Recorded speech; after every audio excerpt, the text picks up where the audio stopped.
Good morning, everybody. Hello, hello. I'm getting it out there. Let's share this out to our networks. It's the 313 Villain Squad in the house along with Johnny Gaz. I'm sharing this to my story. I'm sharing it to my groups. Thank you to everybody that does this. It's the Villain Report. What is going on? That's right. Welcome back. Welcome back to the Villain Report, where kneecaps get bitten and narratives get shredded. And 313 Sports, too. They get the spotlight they deserve. I am your host. My name is Russell Wayne, the voice of vengeance, the mouth of the Motor City Madness, and your unapologetic villain of the 313. We've got fire to spit, facts to check, and from mini camp battles to training camp questions and Packer fan trigger warning in here. The villain doesn't fluff. Hey, and while you're at it, let me get this thing out of the way. Where is my pictures? There we go. And while we're at it, let's get in there. Let's get some of that Fanatics right there. Let me see. I'll make sure that thing is done right in there. Gear up like a true villain. Our official affiliate marketing partner at Fanatics. Whether you're repping the Goffense, a Hutchinson jersey, or a throwback Barry Sanders Heat jersey, hit that link in the description to our official sports, Detroit sports, and support the Villain Report in the process. Thank you. Fanatics fuels drips, and the villain brings the smoke. Now let's cook. Before I can do that, I'm going to bring in my guy right here, Johnny Gaz Sports. What's going on, my brother from another mother? What's happening, my guy? Happy Saturday. It's a dreary Saturday here in New York, but it's a happy Saturday for Detroit sports, man. I'm excited to talk a bunch of topics with you today. It's always fun. Thank you, villain. Oh, you are absolutely welcome. And since we are 313 Sports, we're dabbing, just the, putting our head right into a little bit of this Detroit Tigers talk. But these guys, man, I know. I mean, that was a beatdown yesterday. That was a beatdown. They're going in to the Reds, the Cincinnati Reds. They're beating up everybody right now. I mean, Riley Green is just look at, he's hot. I mean, who isn't hot right now? Skubal, best pitcher in baseball. I mean, things are good. It's like it's almost like it's in a dream state with the Tigers, and you don't want to do anything to jinx it. That's why I wear the same hat all the time. I don't mix it up very much as far as that goes. We're gonna ride it out, Yeah, but this is crazy. It's like, the thing is, I don't believe in jinxes. I think it's a really funny thing that people bring up from time to time, and it's like we're just watching a team. We don't have any effect on what's going on there, but we think because we're talking good about our team that it's going to affect us negatively somehow. Oh, don't say that. Oh, don't say that the Tigers dump trucked the Cincinnati Reds 11-5 last night, and you had Torres hitting 2 home runs, Riley Green hitting a home run, Javier Baez hitting a home run. Javier Baez. I mean, what else are we supposed to say? I mean, go use some of this summer. Head out to Comerica Park, and it's actually worth it to watch a game. I mean, we came from the Verlander days where you just it didn't even matter how. I mean, we want to see greatness, right? And Skubal is great, man. And Verlander was great. It's nice to have that type of thing going again. What an atmosphere too last night with the concert. I mean, they had it going with Ludacris, so that's pretty cool that they kind of put all those things together. They got a full packed house, so I mean, it's just a great time to be a Tiger fan. I mean, I've been a Tiger fan my whole life, but when things are good, Detroit loves baseball. You know, I mean, it's a football town, I think, at heart, but you know, they definitely love their baseball. That is the truest statement right there, because we loved having good Piston teams. I mean, Detroit comes out for its sports, but it's like we've been dying for a winner here in the football realm because we love football. Like, I think Detroit is more of a football town than a hockey town. I know we became hockey town when we were winning. We're, it's Detroit basketball. That's all nice. That's all nice. But around here, we want a winner in football. The other ones are nice. They're like side dishes to me. I don't know. Maybe if you can feel me on that. Am I out of line right there? Am I just a football homer, or is that just kind of the way that you feel out there too? I want to know that in the comments where our fandom is. Is it really Detroit Lions?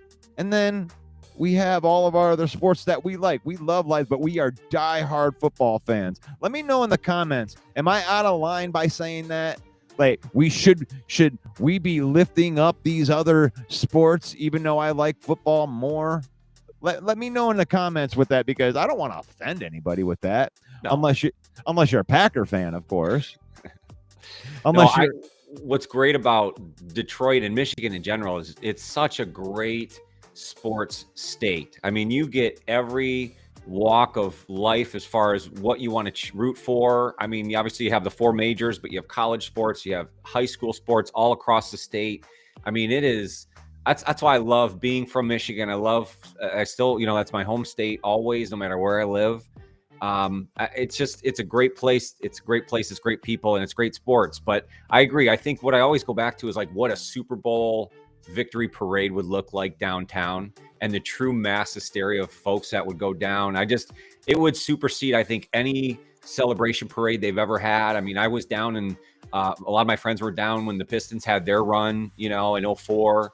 And that was nuts. Don't get me wrong, but I just think the excitement that would be a Lions Super Bowl parade would be almost too much to contain. So that's what the proof in the pudding will be. I agree with that 100%. And I do believe that it has something to do with the fact that, when you're starving and somebody throws you a cracker from the old Eddie Murphy Raw right there, you're going to be like, damn, that's the best cracker I ever had in my life. That wasn't no regular cracker, was it? That wasn't salty. No, that was a Ritz. That had to be a Ritz. That had to be a Ritz cracker. And that's the Detroit Lions in championship 1957. Now, I remember the energy of the Detroit Red Wings in the 90s, because that's when I moved to Michigan, and I wasn't even a hockey fan. What's hockey? Like, I didn't know anything, but I moved to Michigan in 1995. Oh, good time. And it was just like, I had no choice, because the Red Wings hadn't done anything. It had been, forever. They call it Hockey Town, but they didn't win any titles. It was just a funny thing. But then they just started beating people down. I just thought, damn. Got a chance to play with Darren McCarty with my band and his band Grinder. I had a couple good. And this was during the hype, the peak time of. Like Darren McCarty coming out holding up the Stanley Cup, like that type of atmosphere, and the fans were crazy with that. Yeah, it was a wild time. That was like the first time I realized how awesome Detroit sports are. Remember the flags that people would put on their windows, and they'd have the Red Wing flags and the Piston flag. I mean, it was all over the place, everywhere you looked. And there's a lot of correlation between, I think, the Red Wings build. Remember, they didn't win a championship forever. And they struggled to get, finally, they lost in 95. When you moved in, they lost, to the Devils that season, I think, in the Stanley Cup Finals. So it's like, they didn't just get granted a Stanley Cup. And that's kind of the build for the Lions right now. They redeveloped the organization. They got the right coach in place, Scotty Bowman, Dan Campbell. I'm not saying they're the same people, but things work themselves in funny ways. And I feel it again here in Detroit. Detroit sports on the rise. All of them. Like, we're not talking about just mediocre teams that are squeaking into the playoffs and like it's cute in there. It's like legitimate shots of winning a championship with really 3 out of 4 of the teams right now. I know the Red Wings are kind of the redheaded stepchild, but it is what it is. You like that? I think it'll be okay in the end. I want to say hello to everybody in the comments right here because I've neglected them. Hello, Davey. What is going on? You like that? My friends in there. Johnny's already said hello to everybody. I like that. JDC up in the house. Poot, Buddy Love. And You like that? I have a very special surprise. If you haven't seen it already, that's out there. I've exposed a couple of the Packer fans, and I'm laying some ground rules with this whole thing, because I will not be called soft. I play by rules and I follow my own rules. And when people don't follow the rules of the game and they just, want to run around on the court and not play by the rules, that's fine. That's fine. If you just want to go and shout from the cheap seats and same old Lions, and it's like, you lost 6 of 7, buddy. Like, you have problems. You just lost your best cornerback, and he just goes to free agency. You got LaFleur out there and Gutekunst out there arguing. I don't know if that was a collective decision to get rid of Jair Alexander. What do you think about that thought, or is that just smoke? No, it's funny. The Jair Alexander thing is an interesting take on the whole situation for the Packers. I mean, that's a huge loss for them. I mean, if we're just to spin it back to just football, I mean, how you just let him walk away. I know he was injury prone and all this other stuff, but like, yeah, I mean, nobody comes into the chat, man, and talks that kind of smoke. If, for one, if you don't hold up your word, and number two, it's just not what we're here for. You know what I'm saying? Yeah, hold up to your word. If you have been watching my program long enough to remember when Main Event Mike was on here last year, we did some bets, and I'm sure that you would be okay with doing some of these bets with me. And I don't bet money. If this was about money, I wouldn't even bring this bullcrap Packer stuff up if it was about money. But I bet with humiliation. It's about being humiliated if you lose. And the Lions have been humiliated for years by Aaron Rodgers, and I've taken my medicine. I'm a Ohio State fan. Mike's a Michigan fan. We had bet on that every year with humiliation. I had to show up on the show and wear Michigan garb and all this ugly stuff on my head because I am a man of my word. And when I lose, I honor my bets. And I believe that words carry too. Sometimes you don't even have to make the bets. Sometimes if you say the words and you don't stand behind what you say, then I don't want to deal with that. You can yell that from the cheap seats, you suck. That's all it is to me. But if you want to argue on here and I can't argue with you if you're spitting nonsense. And what am I even talking about here? Let me get this thing queued up so we can see this beautiful masterpiece that I made right here. And there's plenty more where that came from. Remember, when you see this, guys that are out there, I gotta find this first. Hold on a second. I'll get you. It's okay. It's okay to be wrong. It's okay to be, passionate about your team to the point where it takes you to places you didn't think you'd go. I mean, I've been there before, man. I've said things that I regret, and it's okay to own up to it and either apologize or shift your line of thinking and move forward. But we're here to have good conversations. We're not here to just yell at each other. We're not here to, throw shade just because you got upset and you're wrong. You know what I mean? People don't want to admit when they're wrong a lot of the times, and then they start making bad decisions. And here's the other thing too. It is a very weak troll to use a different team to troll my team. You've lost 6 of 7, and you're gonna tell me that I can't beat the Commanders. Okay, that's fine. But the equivalent troll, I'm not going to Commander sites right now as a Lion fan and saying, fool's gold Commanders, you guys really suck. It's really the Lions that are the best. I'm not doing that. I'm not going and trolling the teams that beat me 6 out of 7 times and acting like it's 2018 and Aaron Rodgers owned the Lions. It ain't that way anymore. It ain't that way anymore. So let's get to this right here because I want to show it to you. I'm going to put this up so you guys can, so everybody can see it. Let me get this thing rolling and boom. Ladies and gentlemen, it's an honor to be part of this great program that we call the Villain Report, where the truth hits harder than a Dan Campbell goal line stand. But today I have to address something foul. Something that smells like green and yellow cowardice. I'm talking about a certain breed of Packer fans, not the ones who stand on their words, not the ones with spine. I respect those. No, I'm calling out the ones who talk trash when the tide is in their favor, but when we took the division, you reneged on every word. It was a group coupon at Lambeau, or I believe that you guys call that ownership papers. What? But right now, Dan Campbell owns LaFleur. Yeah. Look, I'm not saying that they don't because right now in the current situation, that's what you got.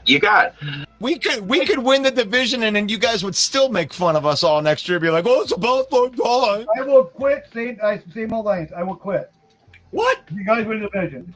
I will quit St. Alliance. I will quit. What? You guys win the division. Write that shit down. I will. Wow. If you guys win the division, same old Lions will go to bed. Yep. Write that shit down. I will. Wow. If you guys win the division, same old Lions will go to bed. Yeah. Yep. You want to call the villain soft? Nah, the villain ain't soft. You just can't handle your own medicine. If you want to be part of the show, if you want to sit at the table again, you got to do what we do in Detroit. You got to own it. You got to take your L like a man, and then maybe we can set some new terms. You want trash talking privileges? You earn them.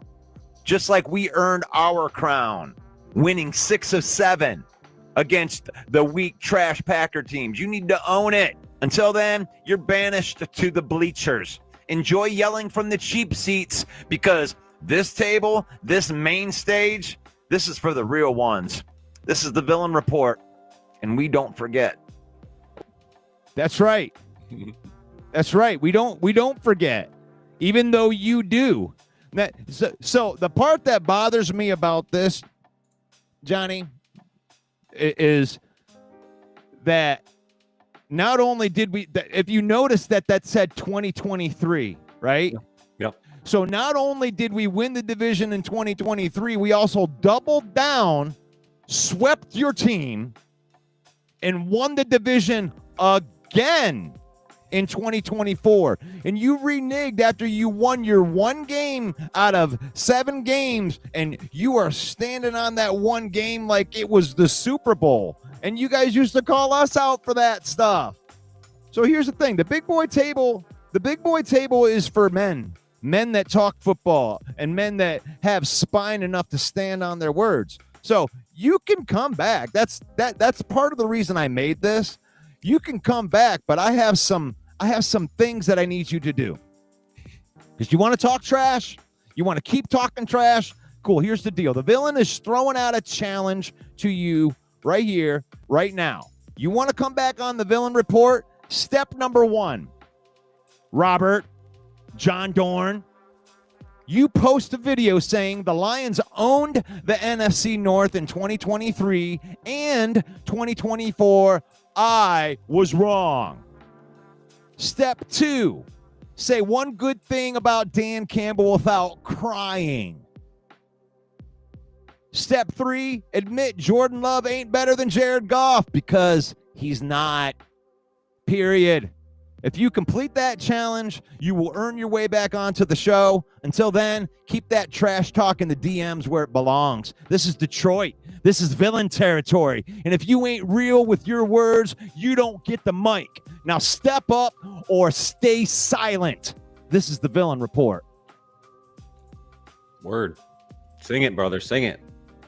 That's right. Let's check out these comments in here. That was my rant. That's my mind. JDC up in the house. Rick is in the house. J Mommy says she'd love to see the Tigers win. Last time that they won, I was a baby. I believe that the Lions will win a couple in the next few years. J Mommy always has some good information on here. JDC, what's up, buddy?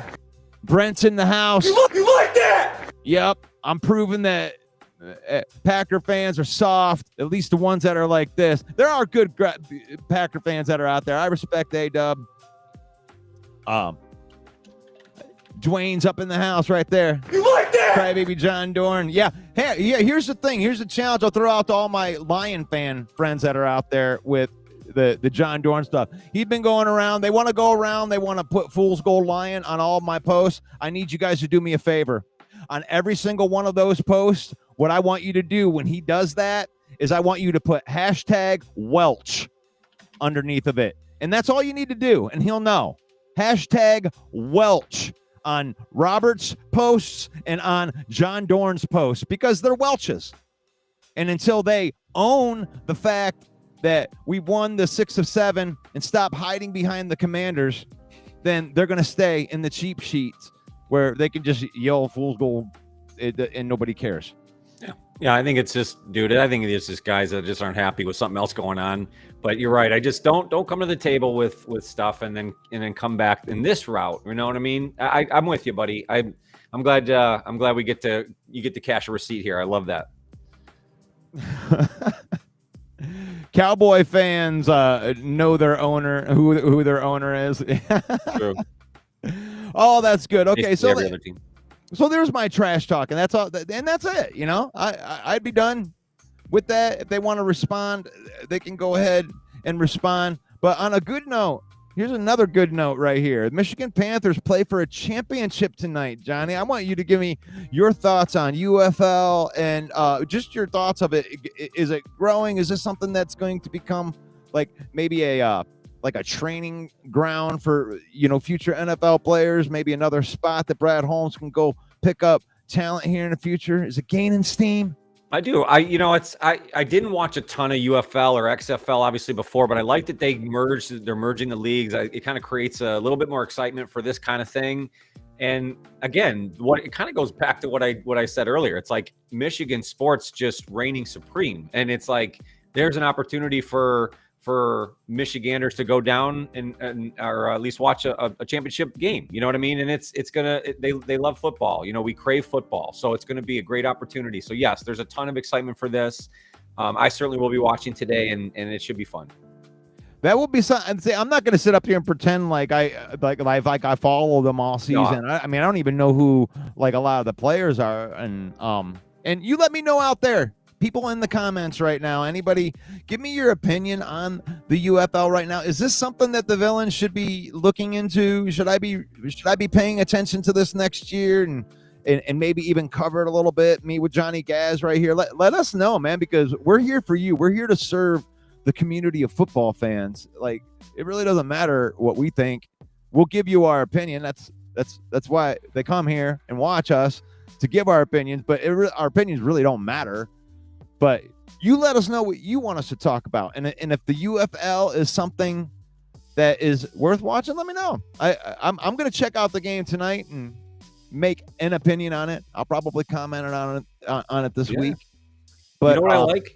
You know what I like about the UFL? What the few games that I've watched, and again, I just spent too much time in Lion Land to really shift focus. But the truth is, I love the little changes they make as far as how they officiate the games. You actually hear the conversations. You can hear much more offensive and defensive coordinator, the head coach speak. That I really enjoy. I think they'd have some trouble limiting the kind of language that they're going to get in a lot of cases in the NFL, and that's kind of probably their downfall. But I love that. The more engagement, the more we can see inside the game. So I think they're trying things in these leagues that I like a lot that they'll then sort of slowly implement in the NFL. And that's what I like to see. So what do? They have the camera on the sidelines and they show more interactions between the players and the coaches. Is that what you're saying? So you can actually hear the radio call from the coach or the coordinator into the quarterback up to a certain extent. I think they cut it off at a certain number of seconds, but they'll actually let you hear the play call. And then obviously they're more focused on microphones on play, so you can hear the quarterback shift and make calls. And so it all, to me, it's like a football lover's dream because you really get the full perspective on the game. I don't know if non-football fans find that distracting. So, I mean, there's an argument to be made for like mass audiences, but I love that kind of thing. So that's another reason to watch. We got some opinions. Rick doesn't look like he's a fan. UFL, underdeveloped football league. There's an argument to be made there. Yeah. Yeah. I mean, I would never deny that, even if I started enjoying it.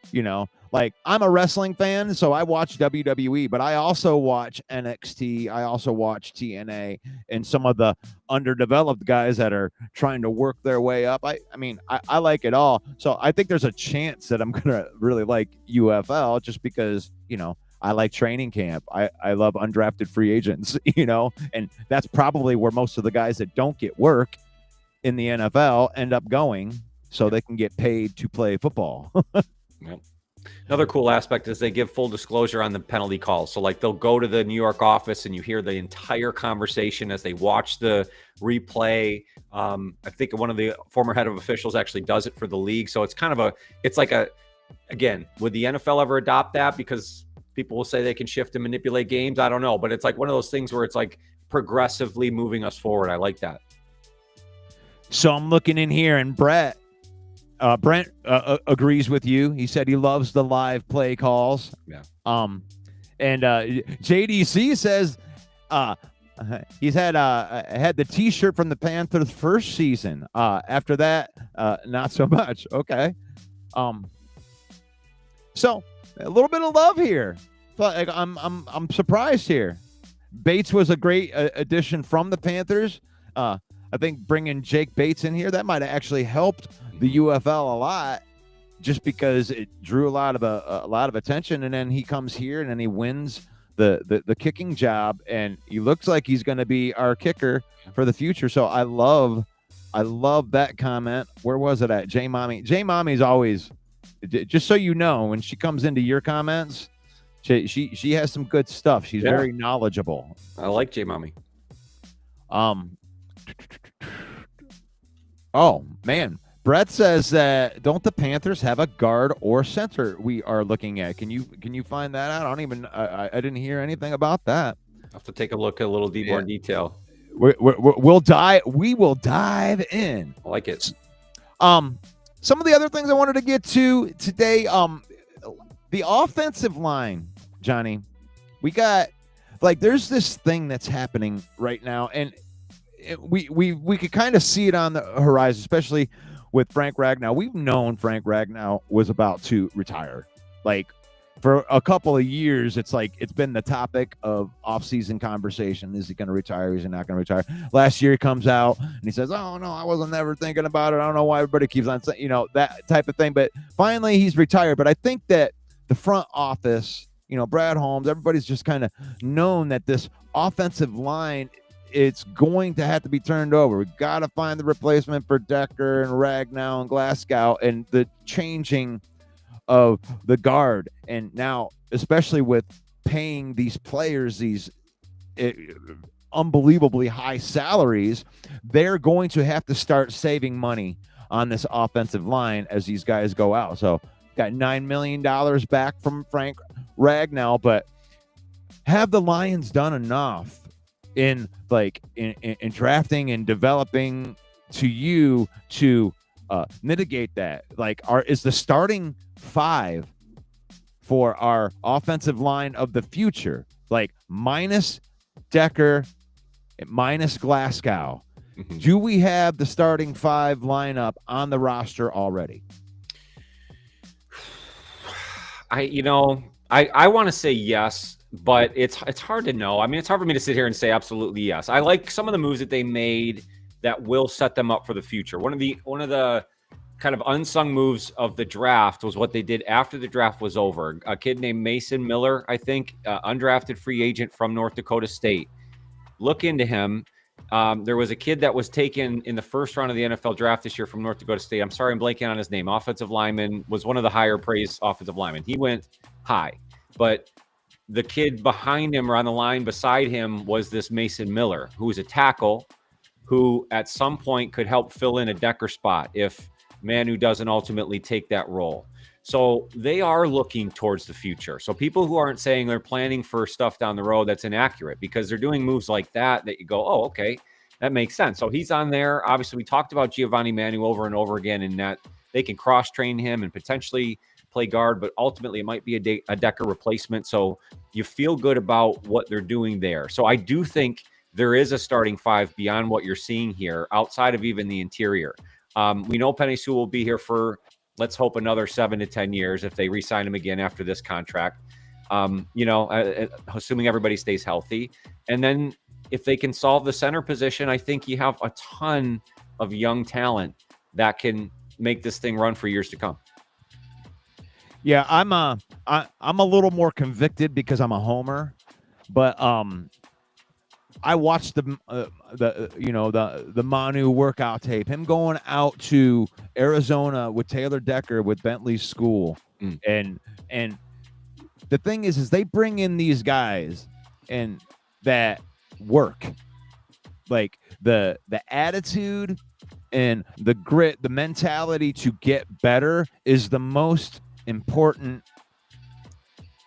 aspect of a person's development, right? So if you know, okay, this guy is completely raw. Last year, we knew we weren't going to see Giovanni Manu, but what you know is that Samoan work ethic, you know that he's going to get in there and grit and grind. He was so passionate about his opportunity that he worked just like they thought that he would work the whole time. And then he is getting praises from the coaching on him changing and being light years better. So when he comes into the season and they're going into training camp and they start talking about how big of strides that he's made and that he wins the tackle 2 position in training camp, and wins it through a competition. Giovanni Manu is in there. I think that Lion fan is going to start turning the switch on and realizing that when Brad Holmes says I'm going to develop a piece, that it's not a developed piece and he's out of the league in 3 years like it used to be. It's like, I'm going to develop a piece and this dude is going to be a dude in 2 years. Mahogany, that's another example. Is like, this is a young player that, because we drafted a couple of guys, Frazier and Ratledge get all the hype right now, but there's Mahogany. It's just been chilling, sitting there last year, played 2 fantastic games last year. Yeah, actually came in for Zeitler in both games and played better than Zeitler played all year. Was a better guard than Zeitler, which is the reason I think they've just let Zeitler go. And Mahogany is a dirtbag sitting right there that's going to win one of those starting positions. And I think that it's going to be a flawless transition. So there's one piece, there's 2 pieces. And then you got Tate Ratledge. He's going to win something somewhere. Is he the center of the future? I know he's a guard, but that's one thing I'll throw back at you again, because it's the offseason. I'm probably going to ask you this 5 more times this offseason. But what is your confidence level on Tate Ratledge being able to get those calls and get through training camp and maybe win a starting job at center? That's the ultimate question for the interior. If they want to go on a young gun movement early, then that's what will be the deciding factor. If he can step in, I think the preseason will tell us a lot. I think the opportunity to have 4 preseason games, I think they're going to give him a shot at center. That will tell them everything they need to know as far as how confident they are. If not, then Glasgow's there. And I think, again, we talked about his familiarity with the system and probably could step in and handle the call. So there's confidence in either way. I'd prefer it be Tate, because I just think this is what you drafted the kid for, is to step in and be a guy. And we trust the player. We trust the man. But can he get the scheme right? Can he fit this perfectly so they can move forward with him at center, Mahogany at the left side, and then they can do whatever they want on the right side? And don't forget about, you mentioned this, I give you credit for this first, is you mentioned Coyote Awasika, who's played big minutes for them. And so he's still in the mix. And so they got guys. They have guards. So I think ideally, if Tate could take over the center position, they have guards that can step in. I love that take. We're going to interrupt this program right here to let you know how to gear up like a true villain with our affiliate marketing partners at Fanatics. So whether you're repping the Goffense, a Hutch jersey, WWE, maybe even a Riley Green jersey, or even if you like one of them dirty Packer players and you want to buy a Packer jersey, hit that link in the description to our official Detroit merch to support the Villain Report in the process. Fanatics fuels the drip and the Villain brings the smoke. Now let's cook. All right. Packers green. I don't know, man. I just don't. Nobody looks good in Packers green. I don't think I'm going to sell too many Packer jerseys off of this off of this particular live feed right here, where I was asked in here, and he said, "Who's a Packer fan?" Here's the thing, and I'll let you know that I went last night and I spent about a half an hour, and I had a copy and paste message to find Robert and John and all of his things that says that I'm going to expose the weak trash Packer fans on my show at 10 a.m. So I invited them to come on here and try to defend themselves, but I didn't think that they would show up because they're cowards and they're only going to be shouting shit from the bleacher seats. And by the way, if you see that, if you see John Dorn or if you see Robert Bertana in there and you saw this video, all you have to do when he types Fool's Gold Lions or SOL or any type of comment on any of my social medias or Johnny's social medias, just hashtag the word Welch underneath of it. And he'll know exactly what it's about because he knows that he welched. They both know that they welched. And there you go. There you go, Johnny Gaz. Get your discounted Jair Alexander jerseys. Woo! That's where you can get it. Yeah. That's going to hurt you guys. You guys want to talk about the Lions and how we got to fix our offensive line. We just mentioned like 7 guys that could probably start for the Green Bay Packers right now. Awasika would start at guard. I would think so. Manu, they would probably start him at one of the tackle positions. They ain't got nobody over there. They would take the full roster shift. I guarantee it. I want to bring a Packer fan on who would tell me they wouldn't like just and a snap of a finger flip offensive lines, no question. Like even without Frank, like just you get our offensive line in depth, and you can have your and you have to give us your offensive line in depth. I don't care who you brought in this year. And by the way, we have better coaching, so it doesn't matter. We'll take your offensive line and make it work better than our offensive line because we have the coaching. Any position groups that are better than the Lions. I mean, the quarterback. I don't know. That's a huge argument. Maybe we don't go there, but like any other position. I'm going there. What? What? I need that from Packer fans. What are you going to tell me that Jordan Love is better than Jared Goff? They will tell you that. Are you kidding me? Why? Why? Because he destroyed some crappy teams. Like he can't beat Goff in a one-on-one. He's won one half of football against Jared Goff. True. Since playing one half. You didn't even win the second half of the game that you won. You jumped out on us and held the lead. And I give you credit for it. You won the game. You won the game. You won that game. And you know what I did after that game was over? The next day, I came on this show. I took my medicine. I put my hand out and shook your hand. Said, you got us. You got us. You got us. And then because of that win, that's why you reneged on what you had said. You're like, if you can't beat us like that, then there's no way that I'm going to. Yeah, it is saying, well, it is. And you just changed your mind. You didn't own your loss. You didn't show up after your loss when we beat you the first time that season. When we went into Lambeau and truck stick you. Oh, witness protection. Yeah, we got to be in a safe space, right? Go on your football podcast that nobody watches and talk shit. Ooh, you're so clever. You like that? I can't wait for week 1, man. The nice thing is we're going to get to hit it right away. You know what I mean? It's going to be great. We'll go right into Lambeau and just kind of knock that right out of the park. Just want to kick you to the side. Or I'll be a man and come on here the next day and say, you got us. We're not going to need to do that. I don't think we're going to need to do it either because Dan Campbell owns LaFluke. LaFluke. He owns Lambeau. So let's change gears. I'm having too much fun ripping these Packers today. If I were Broderick Martin, I'd be trying to throw my name in the hat. Not going to happen. Just saying, if I was him, I'd be exploring other options. I agree. Yeah. What do you mean? If I was, I'm trying. I think what he wants is Broderick Martin to try to play offensive line because it ain't working out on the defensive line side. So let's get him in the interior somewhere. You know what I mean? Maybe it'll work. Who knows? You know, here's the. Here's a reality statement right here that might shock a couple of you, but a guy like Roy Lopez might not make the team. Yeah. And I do believe that Broderick Martin, and that's another guy that they said had changed his body a lot during this offseason. And it's like, this is his last year, right, of the rookie deal, Broderick, or is this his third year? Third year. He's going into his third year, guys. Are we done? Did we give up on Broderick Martin? I didn't know. Is he done? Like, he's not done.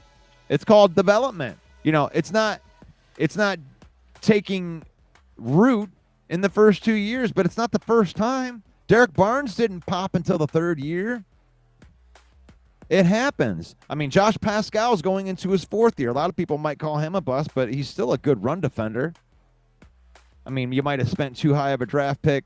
You might look back at it and say that's, oh man, you shouldn't have spent a second round draft pick if he's just a good run defender, but he's not a negative player. Right. He doesn't leave you out there looking stupid. Now, when Hutchinson was out, having him as the main defensive end, that's probably not what you want.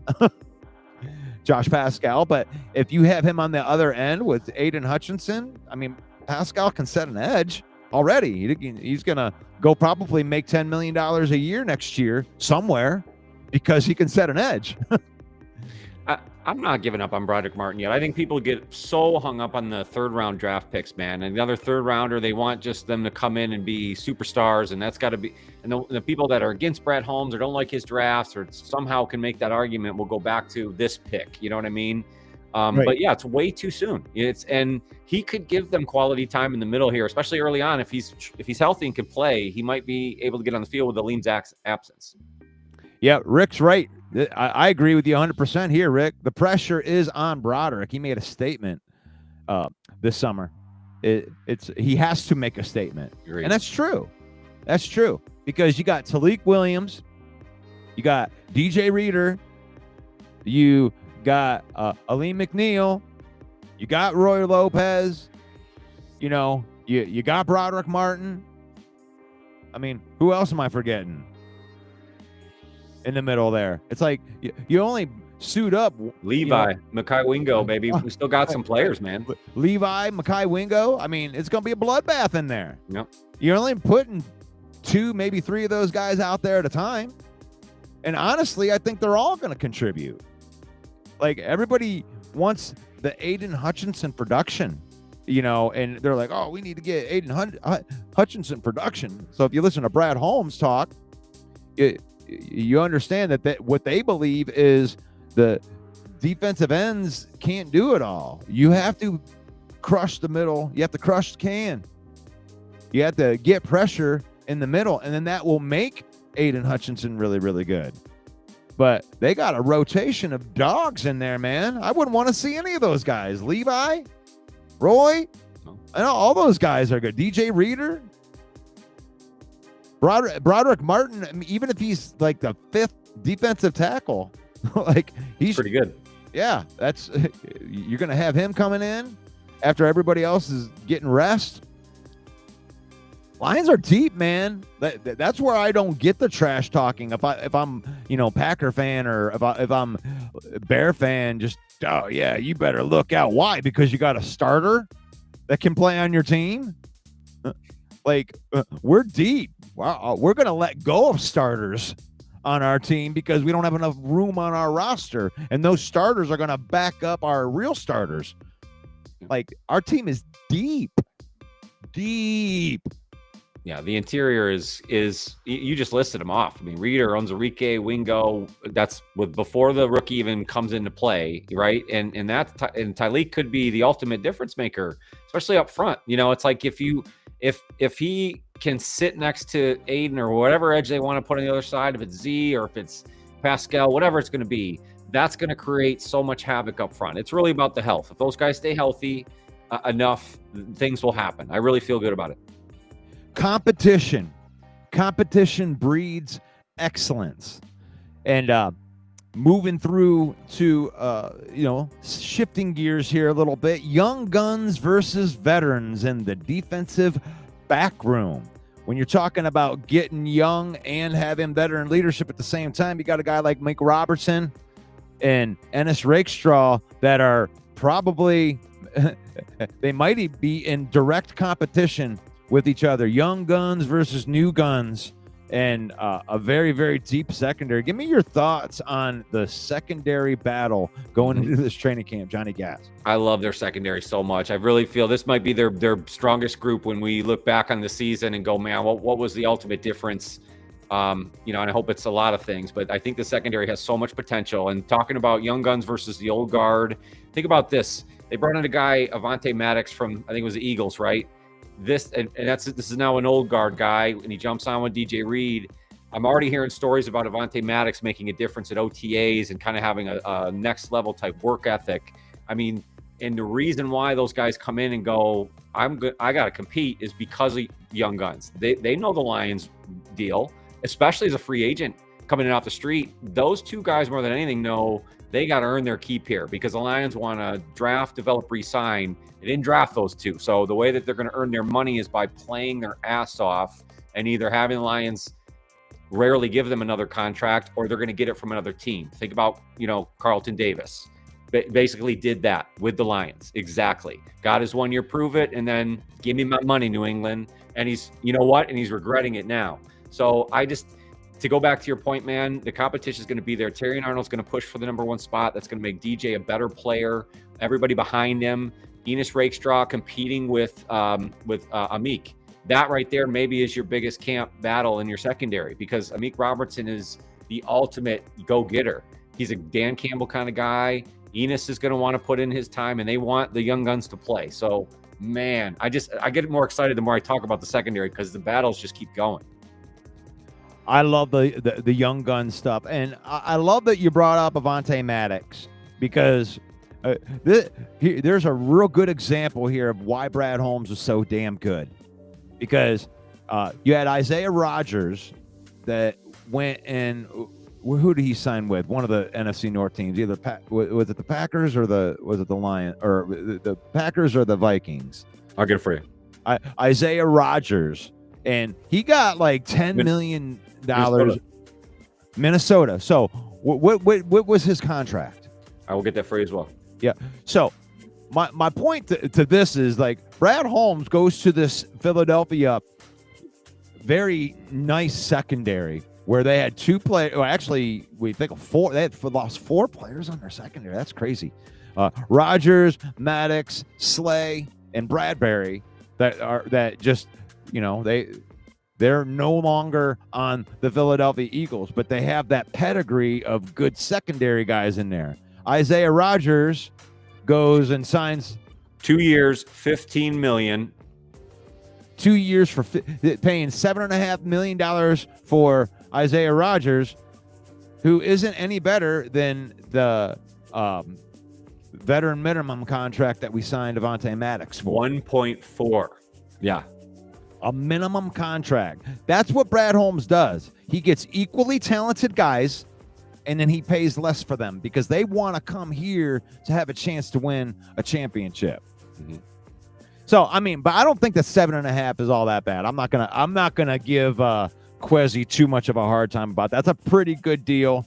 Isaiah Rodgers was a cornerback that played significant snaps for them last year. So that's okay. But the point that I was trying to make is Brad Holmes finds good talent like Rocky Ya-Sin. There's another veteran that's just he may not even make the team. That's a guy that may get cut because our younger secondary guys are so good. Enos is like this, like having a wild card. You know, deuces are wild, and he's coming in as the deuce, and just like, hey, I'm your third best corner. I just am, because I'm the second. You know, and that's what you want. You want your guy on the rookie contract to be the best guy in your secondary. And I think that Terrion Arnold is going to be the number one corner. The way they've been talking about him is he's becoming like the vocal leader out of all of the secondary, even with Kerby and Branch. Like they're looking at him like he's this veteran guy already. So I'm not going to be not even a little bit surprised when Terrion comes in shutdown mode and just says, I'm one of the best corners in the NFL. Suck it. Yeah. Like, I'm ready now to do that. And you could see it at the end of last year, too. It's not like he got laughed out. He had a rough 10 weeks with, 8 penalties, and then he got it together. 1 penalty for the rest of the season after that. So, Terrion Arnold, look for him to be dominant this year. I bring this one up because I would say this in response to that, Brent, and I think, one, that's a weird thing for people to say outside of the organization, but really what the secondary is trying to do until what Villain just described here, once Terrion becomes the true lockdown number one, and that kind of changes some things, this is a safety filtering system, especially in their secondary. They are filtering things to Brian Branch and Kerby Joseph. That's why he has 9 interceptions. That's why Brian Branch is a tackling machine. They're okay to bring him up in the blitz. Their cornerbacks need to cover for a certain amount of time, filter to the safeties in the middle of the field, and let them make plays. So the size advantage doesn't mean anything to me. And like you said, Amik Robertson locked down Justin Jefferson like it was no problem. So I'm really not even worried about it long term. No, not at all. And what does 5'9" mean anything? I mean, you can call us Smurfs all you want. Ennis Rakestraw is 6'1". Mm-hmm. Terrion Arnold is 6 feet tall. Yeah. Amik's shorter, 5'9" for DJ Reed, but nobody's going to forget about DJ Reed. I mean, statistically, PFF, he was better than who's the other guy they have over there? The crazy good guy. Sauce. Like, DJ Reed was an awesome compliment to Sauce's entire career so far. Mm-hmm. Now, I'm not going to give DJ Reed all of Sauce's accolades or anything like that, but it may hurt Sauce Gardner not to have a very, very good cornerback on the other side like DJ Reed. Yeah, so he's going to get exposed a little more this year. I agree, and it worked both ways for them too. So we're going to see both of them how well they really do in these new worlds. Now, they may be talking. I mean, their ladies may be talking to them about how 2 inches makes a big difference, but I don't know how much of a big difference it's going to make in the football world here. I'm sure they're doing all right compared to the hosts of this show. I'm just kidding. And J Mommy, yeah, well, I saw J Mommy talk about package deals, and I was just like, oh no. But anyway, okay, my mind's out. I got to get my mind out of it. I got my. It's Villain Report at OnlyFans.com. No, I can't have anybody from my church watching me right now. Sorry, I'd be like, oh gosh. Okay.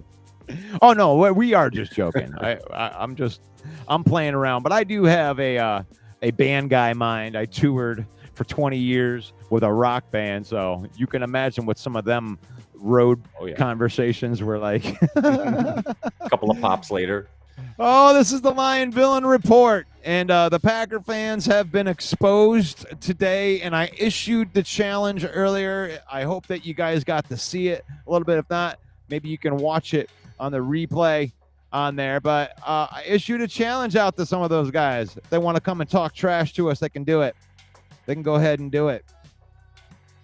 So, but this is a Villain Report. You can join me and Johnny Gaz every Saturday morning at 10 a.m. during the off season right here. We're going to be getting into some training camp stuff in a couple of weeks, but for the next 4 weeks, I'm looking to try to get some guests on the show. I'm trying to get some named guests because, like, during this time of the season, even though it's a lull for us, it's it's downtime for some of the famous people that are out there that talk sports. So I may be able to get a guy or two on here that we can talk some off seasons too. All right. I don't want to drop a name yet because I don't want to not be able to get them and then disappoint you guys. But I got some things in the works, and I'm going to enjoy a 3-way conversation between this said person and Johnny Gaz right here. It's going to be a lot of fun, and I will let you know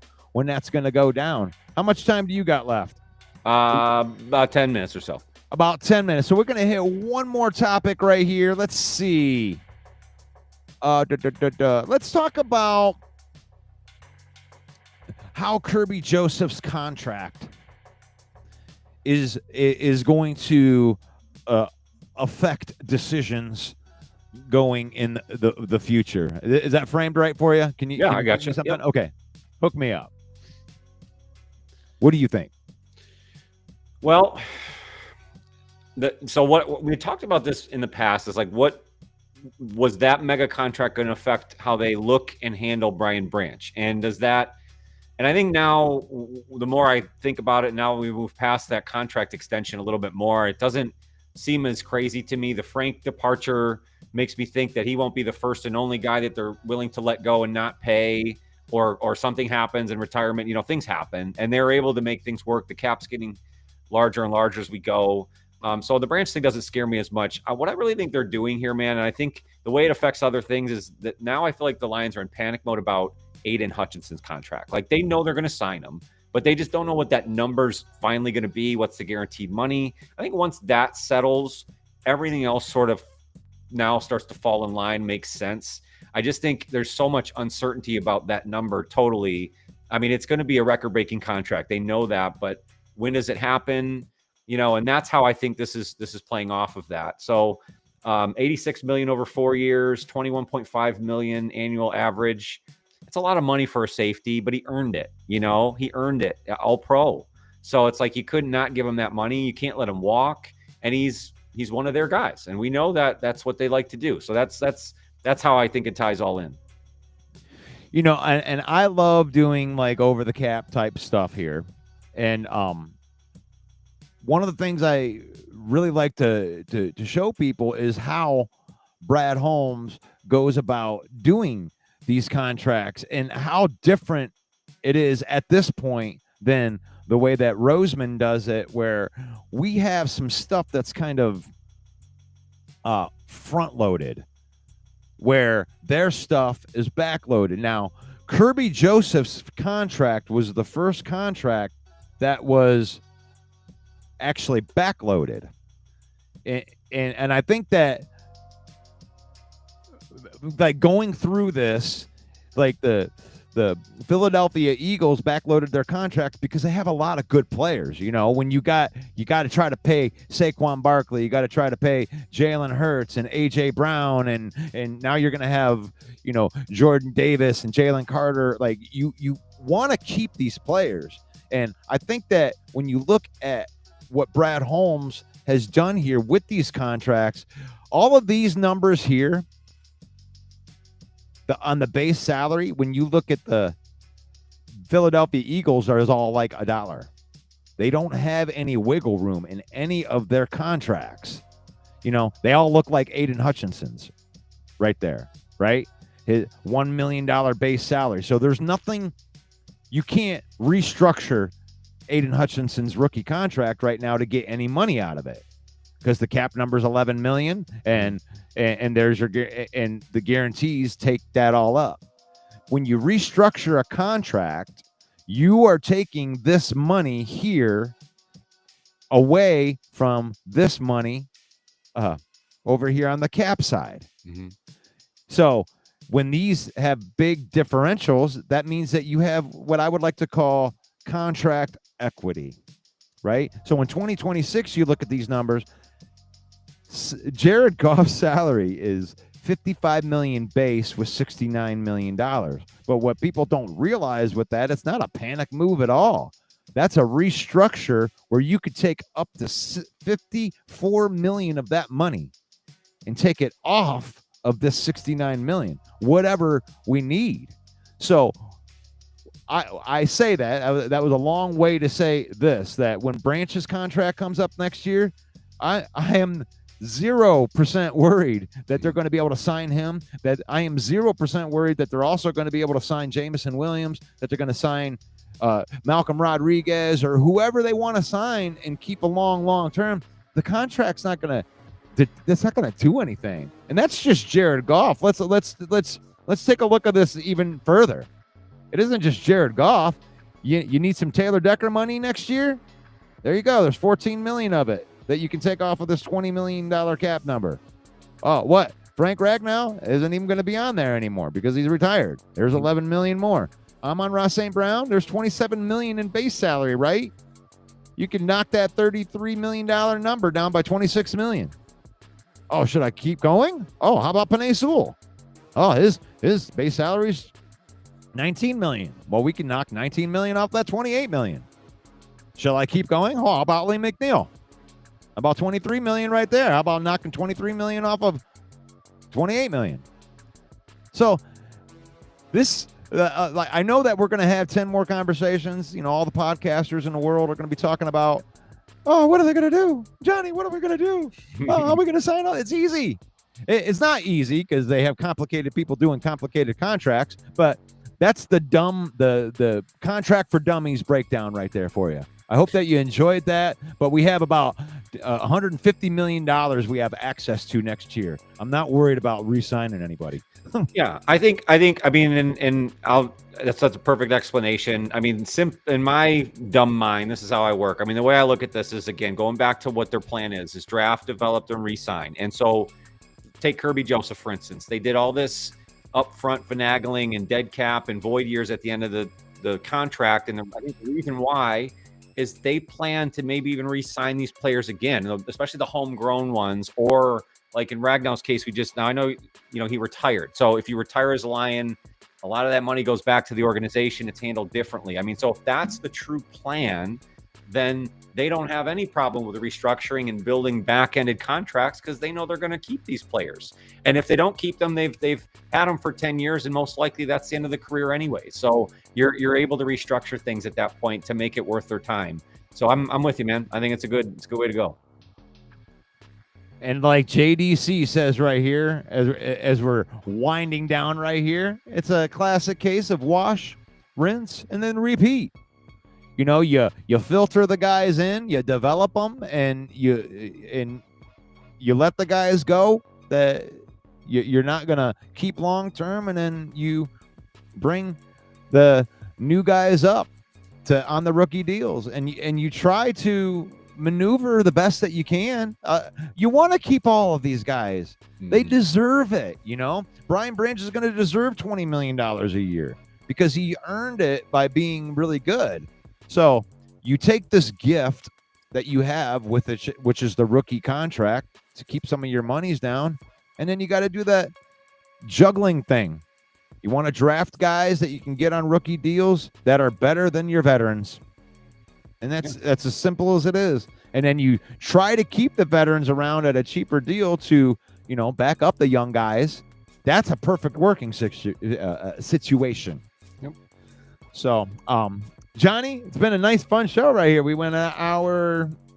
We got another perfect hour in. Yeah, very good, man. Always fun, always good talk, and especially in the off season, man. I mean, for us to be able to roll like this, and to get everybody in the comment section, we appreciate you. I mean, to be involved like this during the downtime, it's we appreciate it so much. It's so much fun talking Lions, at least to the ones that understand and don't throw shade in the wrong places and know how to own up and cash your receipts the right way. But regardless, we appreciate you guys for being kind and talking football. So this is the 313 villain right here. I want to put another shout out to the sponsor of our segment right there, which is fanatics.com right there. You can use that QR code right there, or you can use the link in the comments. Get yourself up to 25% off your order. It doesn't matter which team that you follow. You can even go in, get some WWE gear, get some MLB gear, get some hockey gear. They got it all there, and you can get up to 25% off of your order from our affiliate marketing partners at fanatics.com. That's right. You can follow or subscribe to Johnny Gaz on YouTube. And look at that thing right next to it. It's a beautiful thing. It says free. Free. It's absolutely free to subscribe to the channel. If you're watching it on Johnny Gaz's channel right now and you're not subscribed or you're not following his page, then just hit it. It doesn't cost you anything. 0.